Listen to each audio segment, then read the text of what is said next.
नमस्कार, मैं डॉक्टर सीमा चंद्राकर, सहायक प्राध्यापक गुरुकुल महिला महाविद्यालय रायपुर। आज हम चर्चा करेंगे मानक हिंदी भाषा पर। बीकॉम प्रथम वर्ष, बीएससी प्रथम वर्ष और बीए प्रथम वर्ष के पाठ्यक्रम में सम्मिलित है मानक हिंदी भाषा। मानक हिंदी भाषा का अर्थ।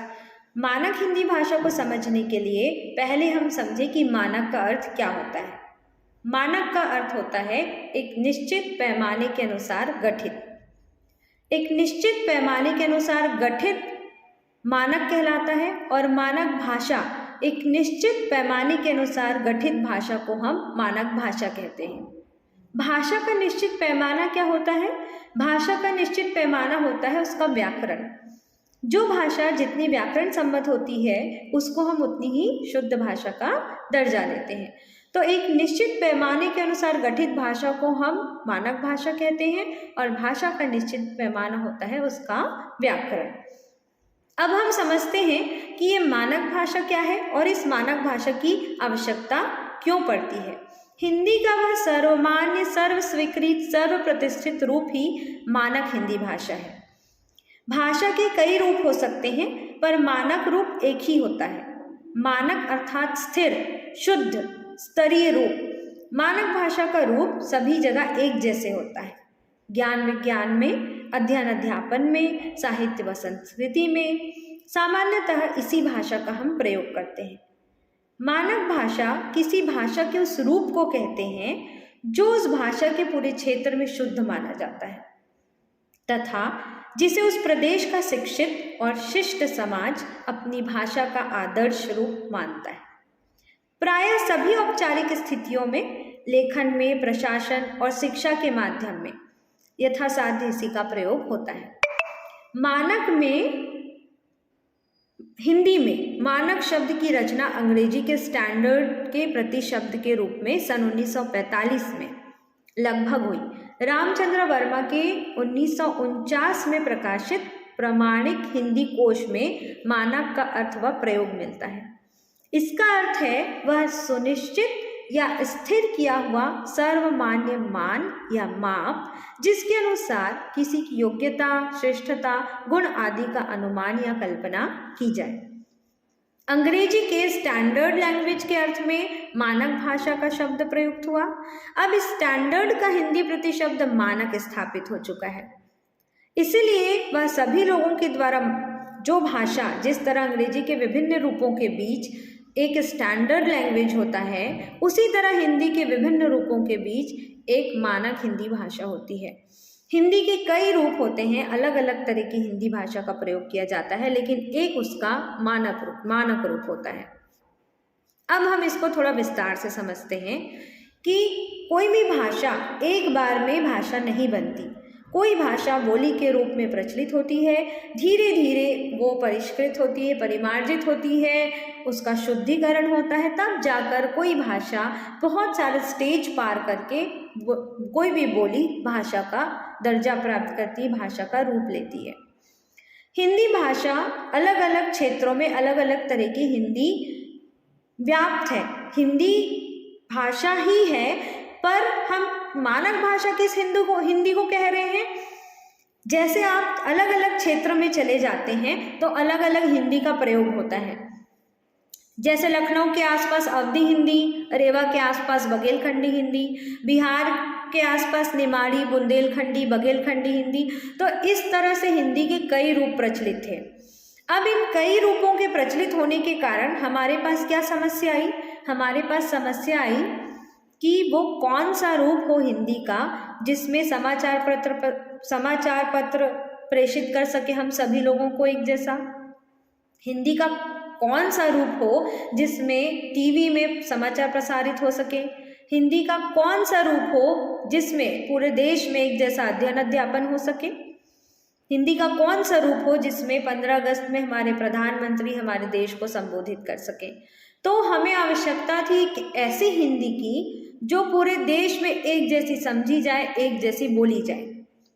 तो आवश्यकता थी उसको एक निश्चित पैमाने में ढालने की। तो जब भाषा को एक निश्चित पैमाने में ढाला गया, उसका मानकीकरण किया गया, तो एक निश्चित व्याकरण के अनुसार उसको एक निश्चित पैमाने में रखा गया तो उसको हम कहते हैं मानक भाषा। अब जो मानक भाषा होती है वो स्थिर होती है। वैसे आपने सुना होगा कि भाषा जो है हर 35 किलोमीटर में पानी और भाषा परिवर्तित हो जाती है। जैसे हम उदाहरण लेते हैं कि हम छत्तीसगढ़ में रहते हैं तो छत्तीसगढ़ी भाषा का, हम रायपुर क्षेत्र में थोड़ी अलग छत्तीसगढ़ी बोलते हैं। आप दूसरे क्षेत्र में चले जाएंगे, दुर्ग तरफ चले जाएंगे, उसके थोड़े आगे चले जाएंगे तो उससे थोड़ी छत्तीसगढ़ी बदल जाती है। आप जांजगीर चांपा तरफ चले जाएंगे तो उधर छत्तीसगढ़ी थोड़ी अलग हो जाती है, बिलासपुर तरफ छत्तीसगढ़ी थोड़ी अलग हो जाती है। तो भाषा तो बेस वही छत्तीसगढ़ी है पर थोड़ी थोड़ी जगह पर परिवर्तित होती है। उसी तरह हिंदी भी भाषा तो वही है पर क्षेत्र के बदलने से वहाँ की क्षेत्रीय भाषा का प्रभाव उसमें आने लगता है। तो अगर हर जगह अलग अलग तरह की हिंदी व्याप्त होगी तो हम कैसे पूरे देश में एक जैसी हिंदी में अध्ययन अध्यापन कर पाएंगे, एक जैसे समाचार पत्र प्रसारित कर पाएंगे, एक जैसे समाचार सुन पाएंगे। तो जरूरत थी ऐसी हिंदी की जो सर्वमान्य हो, स्थिर हो। तो भाषा का मानकीकरण किया गया और एक स्थिर, एक व्याकरण सम्मत हिंदी का प्रयोग किया जाने लगा। इसी को हम कहते हैं मानक हिंदी भाषा, जिसका प्रयोग हम अध्ययन अध्यापन में करते हैं, जिसका प्रयोग हम समाचार पत्रों में करते हैं, जिसका प्रयोग शासन प्रशासन के कामकाज में किया जाता है। तो ये है मानक हिंदी भाषा, एक स्टैंडर्ड लैंग्वेज। और हर भाषा का एक स्टैंडर्ड लैंग्वेज, एक मानक रूप होता है। बोलचाल का रूप अलग होता है और मानक रूप अलग होता है। हिंदी भाषा में ही जब हम घर में हिंदी भाषा का प्रयोग करते हैं तो हम थोड़ी अलग तरह की हिंदी भाषा का प्रयोग करते हैं, और जब हम औपचारिक क्षेत्रों में होते हैं तब हम एक अलग ही स्टैंडर्ड, एक मानक हिंदी भाषा का प्रयोग करते हैं। अब हम मानक भाषा कैसे पहचानेंगे कि ये भाषा मानक भाषा है कि नहीं, तो इसके लिए सबसे पहले हम जानेंगे कि मानक भाषा के लक्षण क्या क्या होते हैं। पहला, मानक भाषा में मानक शब्दों का प्रयोग किया जाता है। दूसरा, यह भाषा व्याकरण सम्मत होती है। यह भाषा उच्चारण और लेखन में अशुद्धियों से मुक्त होती है, पूरी तरह से शुद्ध होती है। अपने भाषा क्षेत्र में सर्वमान्य होती है, मतलब सभी के द्वारा मान्यता प्राप्त होती है। सभी प्रतिष्ठित व्यक्ति औपचारिक अवसरों पर इसी भाषा का प्रयोग करते हैं। शिक्षा के माध्यम और अनुसंधान कार्य में भाषा का यह रूप प्रयुक्त होता है। यह उस समाज अथवा राज्य की अधिकृत भाषा होती है। पत्र पत्रिकाओं, अनुवाद, समाचार पत्रों आदि में इसी भाषा का प्रयोग किया जाता है। तो ये क्या है, हमारी मानक भाषा के लक्षण। कोई भी भाषा क्या इन 8 लक्षणों में बैठती है तो वो मानक भाषा कहलाती है। तो क्या हिंदी मानक भाषा है? हाँ, हिंदी का प्रयोग, मानक शब्दों का प्रयोग होता है। हिंदी व्याकरण सम्मत है, शुद्ध है। प्रतिष्ठित क्षेत्रों में हिंदी का प्रयोग होता है। समाचार पत्रों में हिंदी का प्रयोग होता है। राज्य अथवा समाज की अधिकृत भाषा है, अधिकार प्राप्त भाषा है। तो हिंदी मानक भाषा है। अब हम देखते हैं मानक भाषा के प्रकार। मानक भाषा के 2 प्रकार होते हैं, पहला मानक और दूसरा अमानक। पर कुछ विद्वानों का कहना था कि मानक और अमानक इन दोनों के बीच में एक और भाषा होती है, उसको नाम दिया गया उपमानक। तो मानक भाषा के 3 प्रकार हो गए, मानक, उपमानक और अमानक।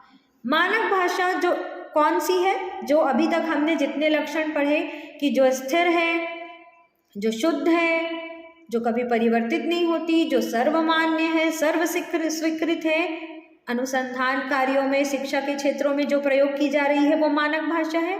अब अमानक भाषा क्या है?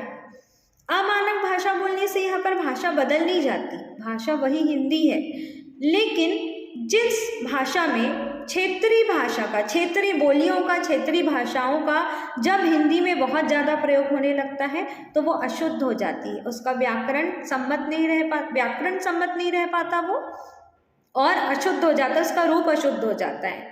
तो उसको हम कहते हैं अमानक हिंदी। इसको हम इस तरह से समझेंगे कि हम किसी क्षेत्र विशेष में, जैसे हम छत्तीसगढ़ में हैं, तो छत्तीसगढ़ी बोली का जब बहुत ज़्यादा प्रयोग हिंदी भाषा में होने लग जाए, जब उसका व्याकरण गलत हो जाए, जब उसमें शब्दों का प्रयोग मानक शब्दों के प्रयोग की जगह बोली का प्रयोग या भाषा का प्रयोग होने लगे दूसरे, तब हम कहेंगे कि ये अमानक भाषा है। उसी तरह दूसरे क्षेत्र में अगर आप चले जाते हैं और वहाँ के क्षेत्रीय भाषा का बहुत ज़्यादा प्रयोग हिंदी भाषा में होने लगे, वो व्याकरण सम्मत नहीं रह जाती, वो शुद्ध नहीं रह जाती, वो स्थिर नहीं रह जाती, परिवर्तित हो जाती है। मानक का मतलब होता है स्थिर शुद्ध, अमानक अस्थिर अशुद्ध परिवर्तनशील, ऐसी भाषा को हम अमानक भाषा कहते हैं। अब उपमानक भाषा क्या? ऐसी भाषा जो मानक के करीब की भाषा होती है, अपेक्षाकृत लेकिन थोड़ी लचीली होती है। लचीली मतलब हमने पढ़ा कि मानक भाषा स्थिर होती है, कभी परिवर्तित नहीं होती। उपमानक अपेक्षाकृत लचीली होती है, थोड़ी परिवर्तनशील होती है। अब हम इसको कैसे समझेंगे उपमानक भाषा को? जैसे किसी क्षेत्र विशेष में वहाँ की बोले जाने वाली बोली या भाषा के कुछ शब्दों का प्रयोग इतना ज़्यादा हो जाता है प्रचलन में कि उसका प्रयोग मानक भाषा में होने लगता है और वो मान्यता प्राप्त हो जाता है।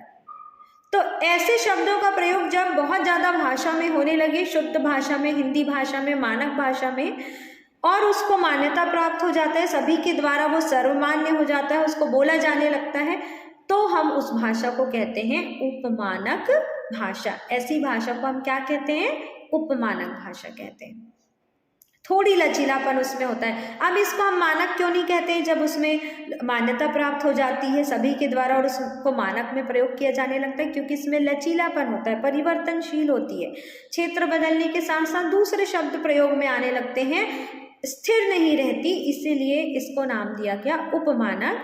ये व्याकरण सम्मत भी रहती है, अमानक की तरह बिल्कुल अशुद्ध नहीं होती, शुद्ध होती है, मानक के करीब की होती है। तो ये हुई मानक, उपमानक और अमानक भाषा। तो इस तरह से मानक का अर्थ एक निश्चित पैमाने के अनुसार गठित भाषा को हम मानक भाषा कहते हैं। मानक का निश्चित पैमाना उसका व्याकरण होता है। जो भाषा स्थिर होती है, शुद्ध होती है, सर्वमान्य होती है, प्रतिष्ठित होती है, प्रतिष्ठित लोगों के द्वारा औपचारिक क्षेत्रों में बोली जाती है, ऐसी भाषा को हम मानक भाषा कहते हैं। इस पाठ से आपको जो प्रश्न पूछे जाते हैं वो ये है कि मानक भाषा किसे कहते हैं, मानक भाषा के लक्षण क्या हैं, दूसरा मानक भाषा के प्रकार क्या हैं, और तीसरा मानक भाषा की आवश्यकता क्यों होती है, और चौथा प्रश्न है मानक और अमानक में क्या अंतर होता है। इस तरह के प्रश्न आपके पूछे जा सकते हैं इस पाठ से।